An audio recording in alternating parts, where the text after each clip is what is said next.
Hello Internet, and welcome to my live reaction for Yona of the Dawn, chapter 218.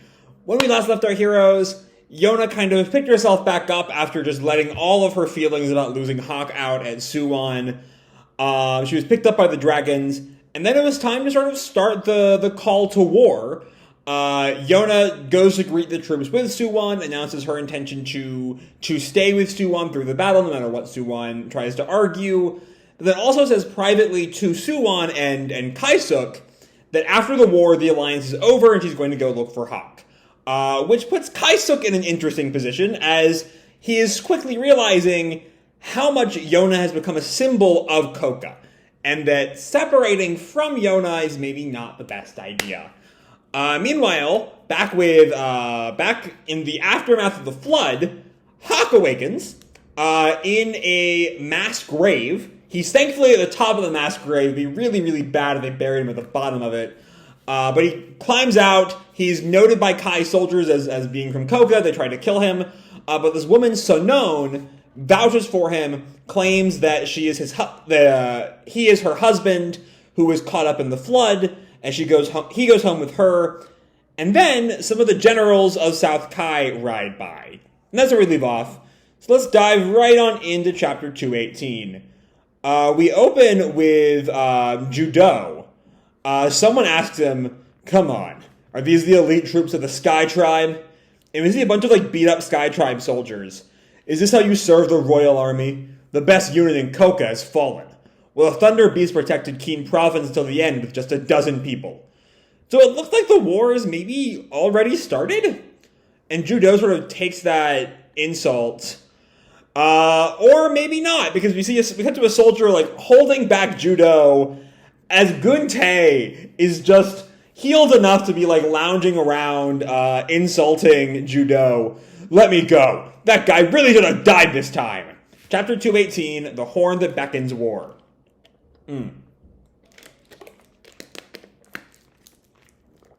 Right, I forgot it. Joo-Doh never left Keen. That's what's going on here, is that Joo-Doh was pushing back, was still fighting in Keen after the flood happened.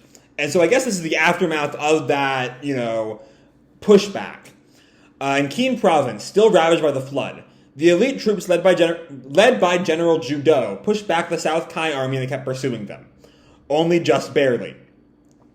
Joo-Doh is still just sort of yelling at Geun-Tae, "You bastard! Go back to Chisin Castle! Some middle-aged man who's just taunting us has nothing to do here!" And Geun-Tae just laughs at Joo-Doh's rage. And then I think that is Hawk's vassal guy from the fighting Keen. Hawk's kind of conscript.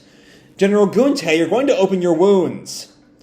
And Geun-Tae sort of sits back up he's has his bed out in the middle of the field.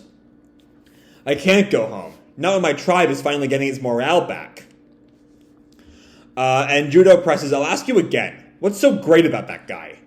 Is that guy sort of weird translation for Geun-Tae? Because he's right there. It's weird to call him that guy. And then Geun-Tae responds, "And it's also because I have to go find the Thunder Beast and give him my thanks." Because if Geun-Tae had said that first, that guy might be referring to Hawk. But that doesn't really seem to be the case there. I don't know. Still kind of confusing. Anyway, Geun-Tae goes on, "As someone who gave his tacit consent relating to King Il's matter, and someone who swore loyalty to His Majesty Suwon, I'm probably the same as an enemy for the Thunder Beast." So Geun-Tae is sort of acknowledging his role in the plot to kill Il. And knowing that Hawk, as sort of loyal servant of Yona, is kind of inherently opposed to him. "But that guy protected me and my precious tribe. I owe him my life. And as I heard, I owe Princess Yona too, regarding Awa. As an unloyal retainer, if I had something to give back to those two, I would like to." There's an interesting bit. Because we then get a panel of Joo-Doh, which could, especially as it looks like this alliance is on the verge of breaking off as soon as South Kai is beat back, this could tie into some kind of drama. All of a sudden, Geun-Tae is calling himself an unloyal retainer, which must refer to, as he's clearly been loyal to Suwon this whole time, being the retainer of Il and or Yona. And so, I don't know, maybe Joo-Doh was reading that as, is Geun-Tae as loyal as I thought he was? And maybe he's not, I don't know. Anyway, one of the soldiers calls out, General Joo-Doh, over there! And he points, and we see these battle standards. They might be South Kai's? Either way, it's a huge army. Yep, and someone calls out, there's like this sort of I don't quite know what the right word for this in a war. I want to say announcer, but that's definitely, oh no, never mind. I definitely misread that. I thought that was someone announcing these are the great troops of South Kai. I think that's one of the Sky Tribe soldiers who says that. These are the great troops of South Kai! And Geun-Tae just notes, so they've come. And Joo-Doh, and I think this is the same guy as the earlier line, just mutters out, I've never seen such a military force. And Joo-Doh looks on in panic at just the sheer wall of troops. This is bad. Our current forces are not in the position to face off such a large enemy. No. Even if we were in perfect position, do we have any chance to win against that? They're overwhelming, financial and military prowess. Yeah, just this, there's a lot of them. And the Sky Tribe had been beat back by days of fighting. And now, they're facing this fresh-faced army. And Joo-Doh thinks, so this is the Kai Empire? And someone asks him, how should we proceed, General Joo-Doh? And Joo-Doh just watches. He can't really find the way to say anything. We have to lay low until His Majesty's arrival. But that military force... If the Thunder Beast were here, would he be stopped by that? And he kind of sort of berates himself. Until when will I selfishly hold an inferiority complex towards that guy? Has that been established? That Joo-Doh feels inferiority towards Hawk? I'm not sure if I ever really spent a lot of time with Joo-Doh and Hawk as how either of them feels towards the other. Well, I can kind of see it. Joo-Doh, as sort of, a man around the same age as Hawk and a member of the princess's tribe, maybe he felt, this is pure speculation, of course, it could be wildly off base. Perhaps he felt that he should have been the one to be Yona's bodyguard, and has never quite maybe feels some sort of animosity because Hawk filled that role? I don't know. He berates himself, are you a child or what? And then thinks, is the path that man chose one without any shame nor regret? I wonder. But Geun-Tae sits up and tries to talk some sense into Joo-Doh. Hey, Joo-Doh, don't do anything rash. Withdraw. But Joo-Doh tells him, I'm going to gain us just a bit of time. And runs off as Geun-Tae calls, you moron! And one of the Kai troops notes Joo-Doh in his arrival. Someone came. General Kura'u. Okay, so another general has arrived at Keen. And then we come back to Maignan, who's talking to, who's talking to Yoon. There are 8 great generals in South Kai, and they're all hella strong. That's a interesting translation choice, the hella there. Alright. And Yoon presses Maignan. You were one of them as well, right? But Maignan just tells him, I was the weakest and used all kinds of wit to rise in the ranks. And Yoon sort of looks at her, and then Maignan goes on, General Vol, Ra'an, or Haitan are rather good guys, but... So you met Vol and Ra'an, of course. You know Vol's coming for Maignan. Do we know Haitan? I think he might have been the other one we saw chatting with Vol, right? Haitan? I'm not sure. Are all rather good guys, but there are also terrifying demon-like guys. Among them, General Kura'u is the worst of them all. Or is that Kura-Lee? No, that's a U. Sometimes like the L-I can look kind of, if they're pressed together enough, can look kind of like a U. And Kura'u is not really a sound we see a lot in this series. Lee would feel more in line with the rest of the show, but that definitely is a U. Kura'u is the worst of them all. And Yoon asks, is he strong? Unbelievably so. I hate him with all my guts. Well, since he's the stepbrother of His Majesty Chagall, he's the one with the most power among the 8 great generals. And we cut back to Keen, where Kura'u watches Joo-Doh. What's that guy's deal? Is that... I'm going to go back to the last chapter real briefly, that last page. See if that's the guy from the last chapter. Because it might be. It very well might be him in silhouette. Because we see a bald guy, and there's a bald guy with Kura'u who doesn't look like Chagol. And then we see another silhouette. He doesn't appear to have long hair like Kura'u does, but maybe the hair is sort of meshed together with the silhouette of his clothes. I'm not sure. I'm skeptical the two guys that Hawk saw are Kura'u and this bald guy here. I don't know. Anyway, Kura'u asks, what's that guy's deal? Joo-Doh rides out to meet him. I am Han Joo-Doh, general of the Sky Tribe of Kouka Kingdom. I desire to have a duel with a great general of South Kai. Okay, so he's trying to sort of, decide this in a one-on-one contest. Which, maybe he doesn't really expect to win, but at the very least, the army can get away from this unrelenting force. And Kura'u's sort of shocked. A duel? Pfft. And the entire troops, Kura'u as well, just start laughing at Joo-Doh.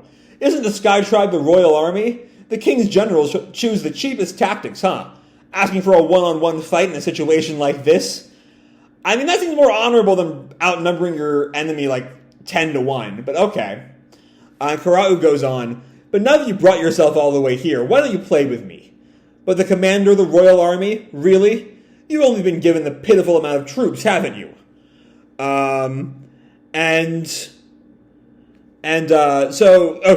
goes on.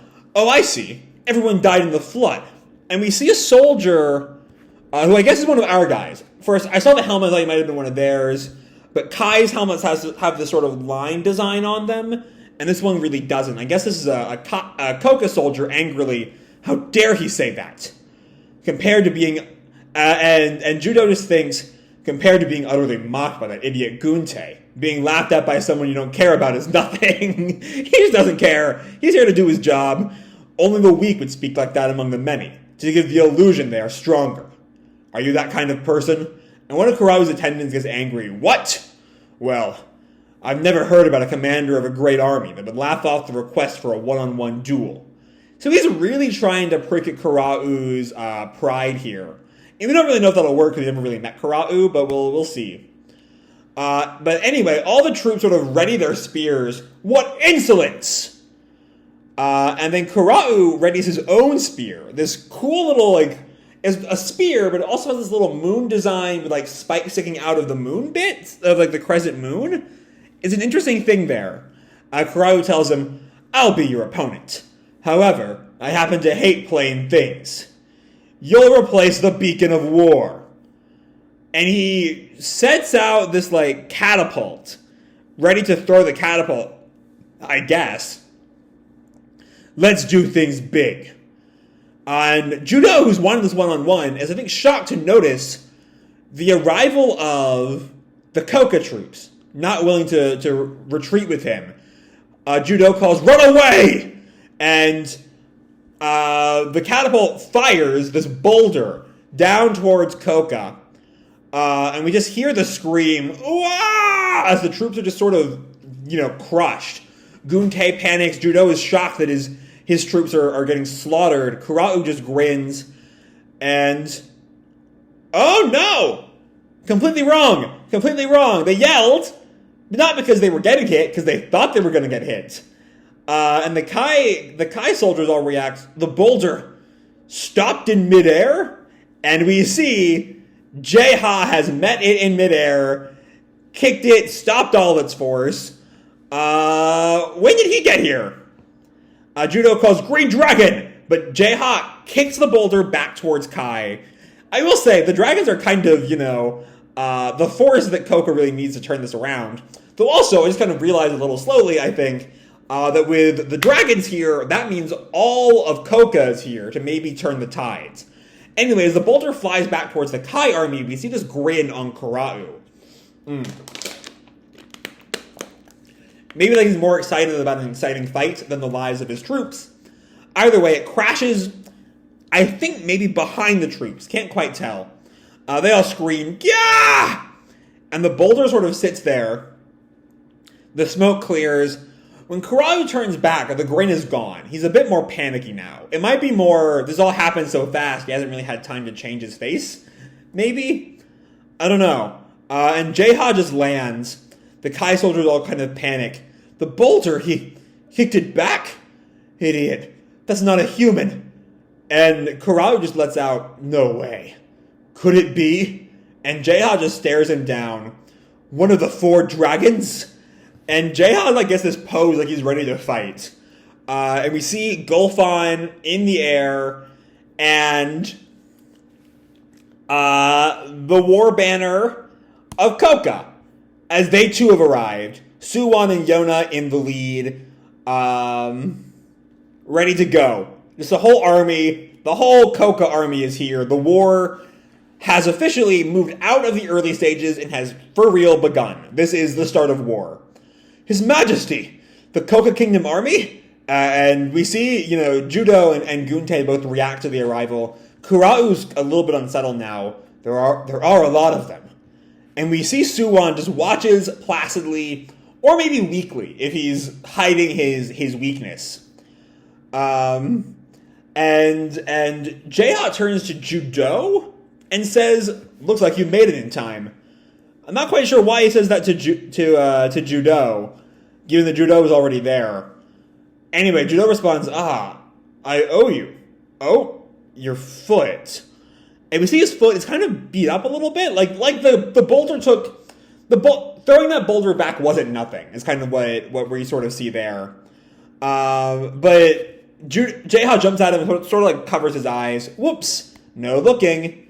And then he runs off. You can get me a new pair of shoes in return, General Joo-Doh. Oh, I guess it's just the impact beat up his shoes more than his feet. Anyway, we then see Yona, who has arrived, and then asks, was the other side of this dike that was flooded? And then I guess that's Sheena who responds, yes. And he turns to look with his dragon's eyes. Hawk, where are you? Hawk. And we see a Kouka soldier, I think, actually, blow the horn. Probably the titular horn that beckons war. And yeah, Hawk does hear it. And sits up back at Sonon's house. The horns of the Kouka army. And then Sonon just calls Ron, and Ron just jumps onto Hawk to stop him. Yep! Oof! And Hawk falls over. How many times do I have to tell you until you understand? If you go outside right now, you'll be killed. And Hawk sort of lies on the ground, picks himself up as Sonon continues. Didn't you see how many troops passed through the village last night? And Hawk then turns and bows to her. I know it is a bit late to say this, but thank you for helping me. I owe you a lot. However, I really have to go. And Sonon questions, is it because of that white pouch? Why can't you just wait until you've healed?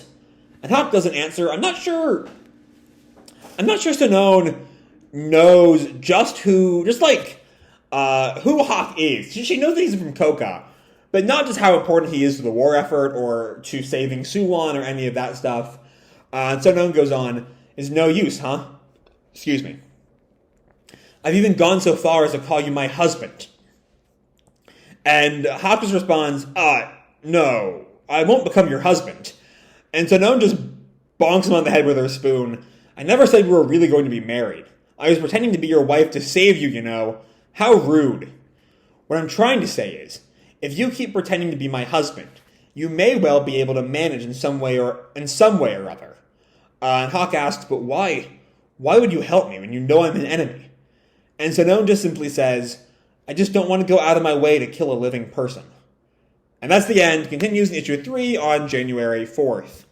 Okay, so there's a whole lot of good stuff here. The first part of this chapter is really all about Joo-Doh. And Joo-Doh, there's not a lot of attention paid to it. But sort of the lengths Joo-Doh is willing to go to protect his troops, as he basically, doesn't really think he's going to win this duel with Kurau, I think.